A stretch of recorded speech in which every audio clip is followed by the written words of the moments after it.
Assalamualaikum warahmatullahi wabarakatuh. Alhamdulillahirabbil alamin wa bihi nasta'in wa ala umuri dunya waddin. Wassalatu wassalamu ala sayyidina mursalin wa ala alihi wa sahbihi ajma'in. Amma ba'du. Pertama-tama marilah kita ucapkan puja dan puji syukur kita kehadirat Allah Subhanahu wa taala, yang mana pada pertemuan kali ini kita diberikan kesehatan sehingga kita bisa mengikuti mata kuliah Sejarah Pendidikan Islam Indonesia dengan keadaan sehat walafiat. Untuk itu marilah kita ucapkan Alhamdulillahirabbil alamin. Kedua kalinya sholawat berdatangan salam semoga tetap tercurahkan kepada junjungan kita Nabi Agung Nabi Muhammad SAW, Nabi pembawa zaman dari zaman jahiliyah menuju zaman terang benderang seperti saat ini, dan yang kita nantikan syafaatnya di yaumul qiyamah. Allahumma amin. Amin. Langsung saja saya di sini akan mempresentasikan makalah yang saya susun, yaitu kelompok 6, yaitu yang berjudul Sejarah Pendidikan Islam di Masa Orde Lama 1. Mungkin langsung saja pembahasan saya, yaitu pertama mengenai sejarah berdirinya Departemen Agama atau DEPAG. Berdirinya Departemen Agama dilandasi dengan adanya usulan dari anggota KNIP, yaitu Komite Nasional Indonesia Pusat, yaitu oleh Kiai Haji Abdul Dardiri dan Haji Moh Saleh Soaidi dan M. Sukono Wiryo Saputro pada sidang pleno Komite Indonesia Nasional Pusat pada tanggal 24-27 November tahun 1945, yang beralaskan bahwasanya Indonesia yang telah merdeka untuk masalah agama jangan diberatkan atau dibebankan hanya kepada Menteri Kebudayaan dan Pengajaran Pendidikan atau Pendidikan Pengajaran, tetapi harus dikelola oleh Kementerian Agama secara khusus dan independen. Dan usulan tersebut juga didukung oleh beberapa tokoh pada waktu itu, seperti Dr. Mawardi, Moh Nasir, dan Dr. Marzuki Mahdi, dan lain-lain.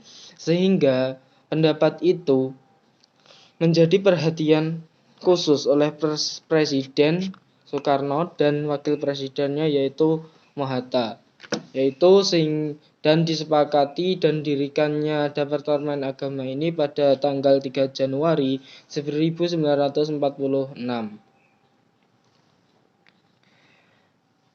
Tugas dari Departemen Agama ini dibagi menjadi 3, yaitu 1. Membuat susunan pengajaran agama Islam di sekolah negeri maupun partikuler. 2. Memberi pengetahuan umum di madrasah. 3. Memberikan pendidikan untuk guru agama. Jika melihat histori secara lengkap dari berdirinya Departemen Agama ini, bisa dikatakan erat kaitannya dengan pendidikan agama Islam.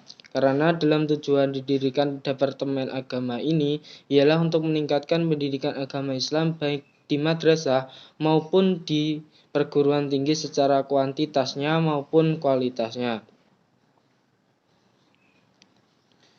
Berdirinya Departemen Agama ditandai dengan dibuktikannya pembubaran Ormas PKI, yaitu Partai Komunis Indonesia, sehingga di Indonesia menjadi berkurangnya persaingan ideologi di Indonesia itu sendiri.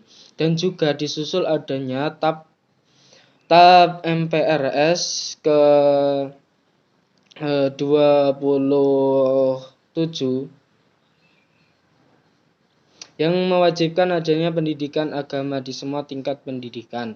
Bahkan dalam lampirannya tertulis perlu adanya perhatian yang lebih wajar dan pendampingan secara khusus terhadap pendidikan Islam termasuk pesantren, sehingga dapat difahami pada saat itu persaingan di bidang pendidikan lebih ringan. Kemudian lanjut pengertian madrasah. Madrasah secara etimologi berasal dari bahasa Arab, yaitu fi'il madhi, yaitu darosa, yang berarti tempat untuk belajar atau tempat untuk mengetahui proses belajar mengajar secara formal dan spesifik. Sedangkan secara terminologinya, madrasah adalah tempat terjadinya proses belajar mengajar yang di dalamnya terdapat pendidik dan peserta didik secara formal dalam tingkat dasar yaitu ibtidaiyah, sedangkan dalam tingkat menengah ada sanawiyah dan tingkat atas adalah aliyah.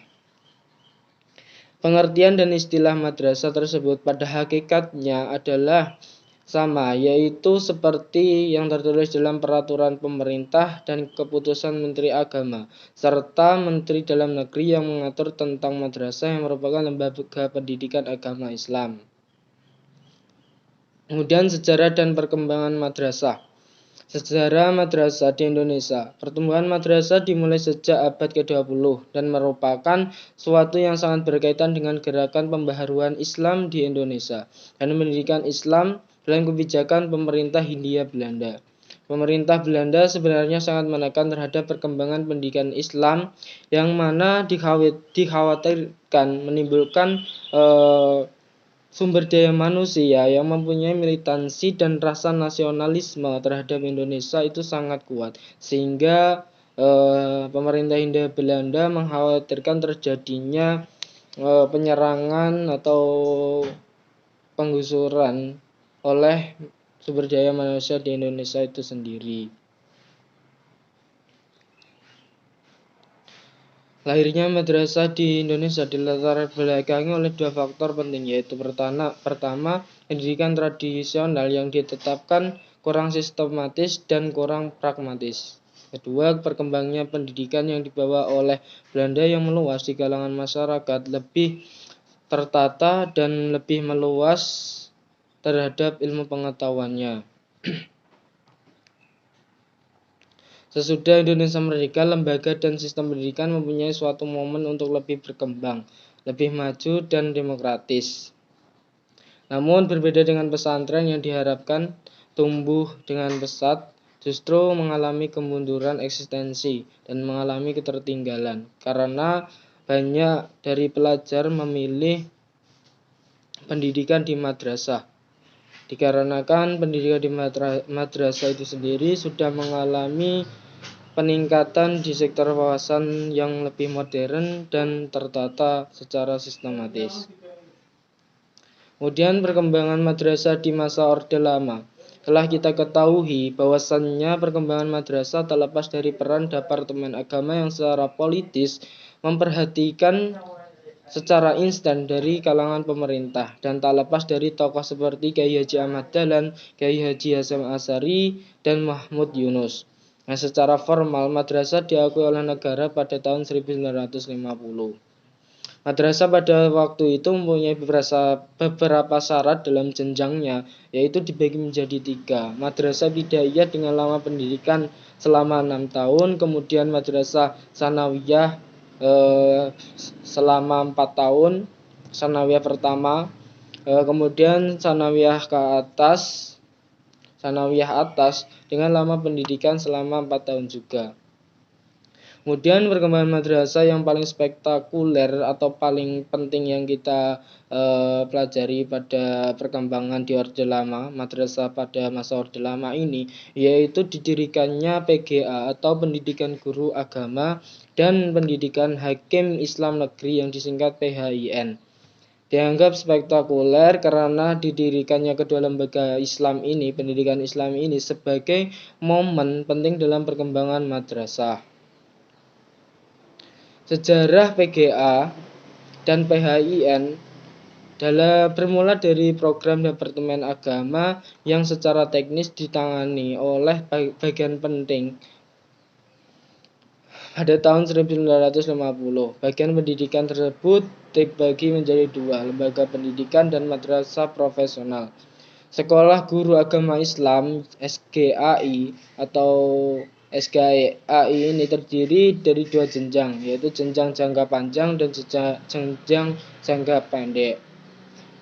Selanjutnya Sekolah Guru Hakim atau Sekolah Agama Islam SGHI ditempuh selama 4 tahun, diperuntukkan bagi lulusan SMP dan madrasah sanawiyah. Mungkin presentasi dari saya cukup sekian. Salahnya dari saya, lebihnya dari Allah Subhanahu wa taala. Billahi taufiq wal hidayah. Wallahu muwaffiq ila aqwamit thoriq. Wassalamualaikum warahmatullahi wabarakatuh.